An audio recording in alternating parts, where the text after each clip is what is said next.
Good day everyone, and welcome back to the channel. It's Londononion here with another Back 4 Blood Cleaner Synergy Analysis. And in this video I'm going to be covering Act 2 and give my take on what I would consider to be a theoretically sound team for optimal progression. Now it is important to first state the parameters and limitations before undergoing our analysis. As we are all aware, deck builds are essentially the cornerstone of Back 4 Blood.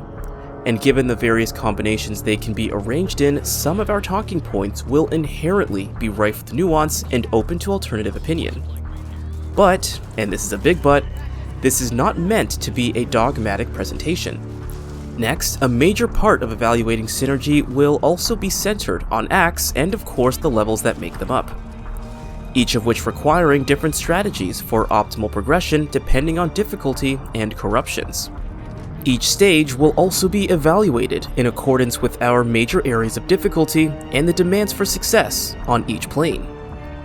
Lastly, for those that were present for our cleaner role-based deck builds, a good portion of today's discussion will be based on our earlier interpretations of each cleaner's meta, as well as incorporating the role designations and the associated implications. I highly recommend checking out that playlist, which is available in the video description. Lastly, we're going to assume the difficulties of both Nightmare and No Hope, which naturally come with heightened corruption demands. So to start us off, we're first going to evaluate the stages in Act 2.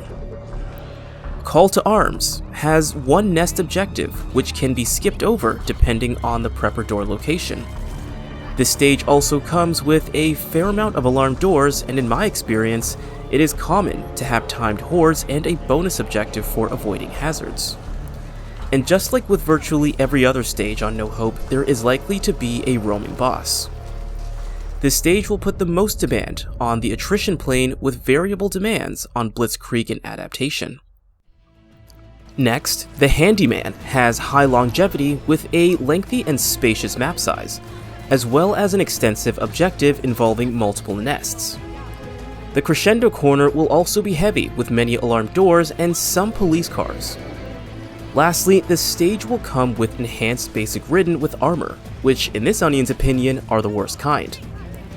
There will be a high demand on team attrition and blitzkrieg with moderate demand on adaptation in regards to map size and bonus objectives. Pipecleaners is a moderate-sized map with tight corridors. The stage comes with few hazards involving alarmed doors and snitchers.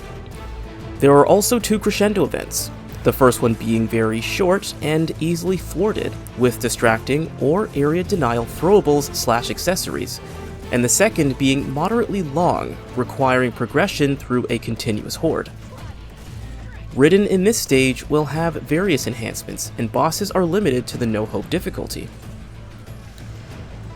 Hinterland, relatively speaking, is a longer than average stage with a variety of areas to traverse through. Aside from navigating the map, it comes with one nest objective at the end, incurring multiple hordes. In my experience, this stage may also come with timed hordes, and with higher difficulties, enhanced ridden are virtually a guarantee. There are pockets of hazards throughout the stage with a couple of crucially placed alarm doors, and crows when going through the scrapyard. Outside of No Hope, no boss is guaranteed. This stage is heaviest in its demand on attrition and adaptation. With a boss, however, this can change. Trailer Trashed is a shorter stage, but with many buildings that one is at liberty to search through. The stage comes with one avoidable and limited crescendo event, and comes with a hidden corruption of timed hordes upon reaching the trailer park. The most common hazards are birds and few alarmed doors and cop cars. No boss is guaranteed outside of No Hope. At most, this stage is heaviest in the Blitzkrieg plane with minor involvement of other difficulty factors. The clog is another short stage with no alternative objectives or crescendo events. However, it does come with a moderate level of hazards, though they can be rather critical. I'm including pitfalls as part of hazards which will instantly eliminate a cleaner. In my experience, a boss is highly likely, if not guaranteed, regardless of difficulty. The stage is heaviest in the Blitzkrieg plane, with minor demands on the longevity corner. The Broken Bird is a finale stage and is heavy in the Blitzkrieg plane with a guaranteed breaker boss. This stage is one giant objective of attaching crates to incoming helicopters in different parts of the map. There are recurring hordes, but no indicative timer. The map itself is relatively small and is technically devoid of hazards. Heralds of the Worm Part 1 is another short stage and comes with a guaranteed ogre, as well as timed hordes as a hidden corruption. There are a small number of hazards, limited to birds and cop cars, and there are no alternative objectives. This stage is heaviest in the Blitzkrieg plane, though this is a short experience challenge.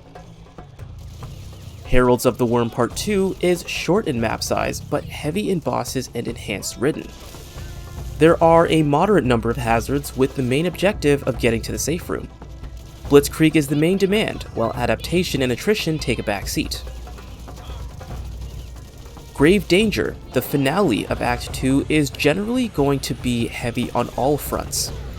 The map is large and comes with a tedious and ammo-heavy objective of taking out 5 snitchers. I won't involve them as hazards, since their elimination is a requirement for progression, but regardless, still play a role in demanding attrition. In this Onion's opinion, this is one of those stages that must be prepared for and executed carefully, since it comes with 2 simultaneous breakers.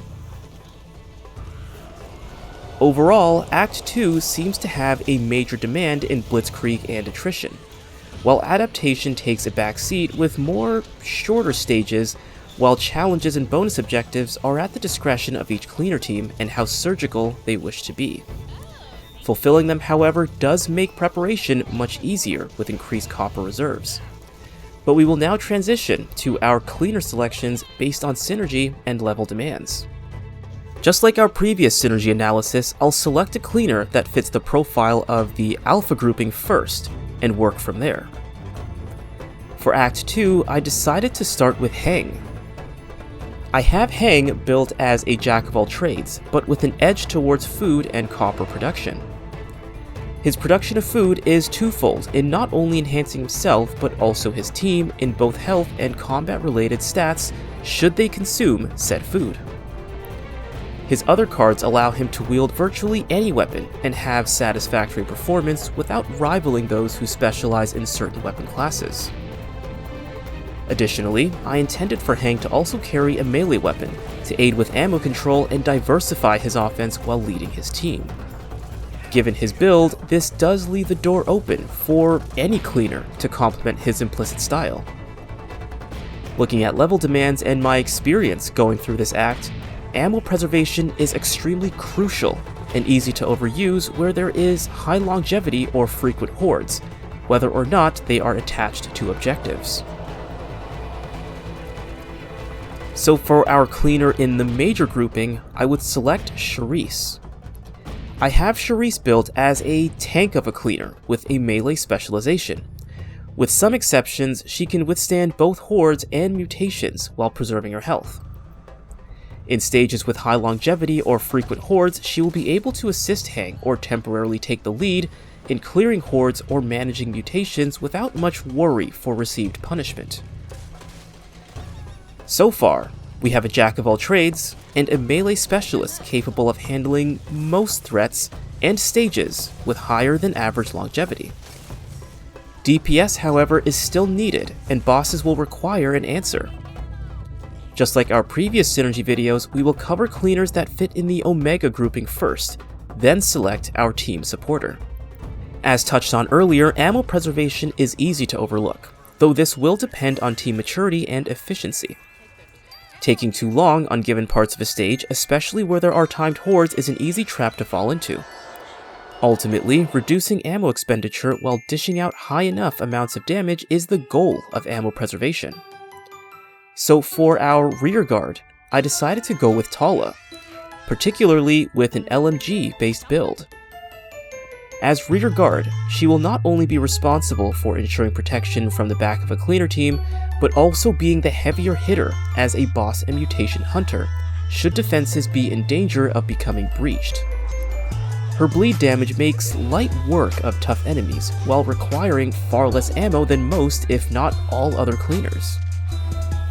As a boss and mutation hunter, gunning down key targets is much easier from a protected position at the back. Additionally, she is built as a glass cannon with no other defenses other than extra lives with life insurance. Moving on to our team supporter in the minor grouping, I had a split decision between Mom and Prophet Dan. Without going into too much detail, Mom is generally a healer of temporary means, while Prophet Dan is a provider and potential healer of extra lives amongst other helpful and randomized perks. For this particular team composition, however, I decided to go with Mom. Heng is a rather independent / generally effective cleaner. Additionally, his food provision will enhance this for himself and his team. Charisse, provided that she is in harsh combat circumstances, can sustain herself, and to an extent, nearby cleaners, though Mom can also buff her temporary health if needed. Tala, being the rearguard glass cannon, will be the least self-sustaining cleaner. As I've stated in my build with Mom when compared with Doc, she is a faster healer but of temporary means, ideal for keeping a brisk pace while remaining efficient in movement with preserved health. The implicit idea behind selecting Mom would be to encourage keeping a fair pace so as to avoid excessive ammo expenditure, which Tala will also be able to help with by eliminating key targets, especially bosses, which can occur either simultaneously or in quick succession. Selecting Dan would carry an alternative implication and may be ideal for an alternative team for Act 2. Just to summarize against our main areas of difficulty, starting off with the longevity corner, this is where ammo expenditure and health chip damage is stressed the most. Greater map size and convoluted objectives will naturally demand efficient progression, more reliance on melee weapons, and health-preserving resources. Heng's food provision, mixed with his versatility in offense, Charisse's melee incentivized self-preservation, and Mom's quick healing ability, regardless of accrued trauma, will aid in this regard, creating a mixed effort of attrition and adaptation. Looking at the crescendo corner, this is where swift failures or game-changing blunders take place. Without the card, Silent Passage, proper coordination and defensive/offensive capabilities are tested. Hazards can mainly be avoided with reduced speed and reckless fire, or in other words, more reliance on melee weapons where heavy fire is not necessary in conjunction with map familiarity. Hordes, whether temporary or infinite, will either demand proper firing/melee positions such as choke points or use of accessories, or firm progression with efficient means of ridden elimination and healing/revival. Heng and Charisse, with varied attack patterns, can hold or push the line. Mom, with her efficient healing, can revive or sustain cleaners seamlessly, regardless of accrued trauma, and Tala can put down virtually any ridden with ease while from a relatively protected position. Lastly, the Corruption Corner will stress preparation and teamwork with bonus objectives and challenges, while bosses and enhanced ridden will test a team's capability for pure brute force in a short span of time, and to an extent, their ability to sustain punishment. Corruptions ultimately erode a team swiftly or slowly. Given the variety and predictability, or lack thereof, of corruptions, supportive capabilities and copper reserves are the best answer.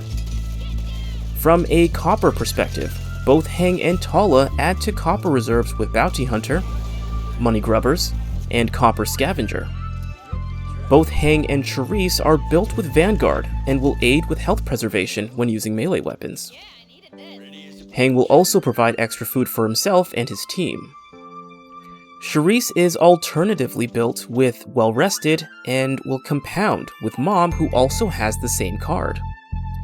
Mom is also stocked with a series of other supportive cards, that being Inspiring Sacrifice, Fit as a Fiddle, Support Scavenger, Rousing Speech, and Group Therapy.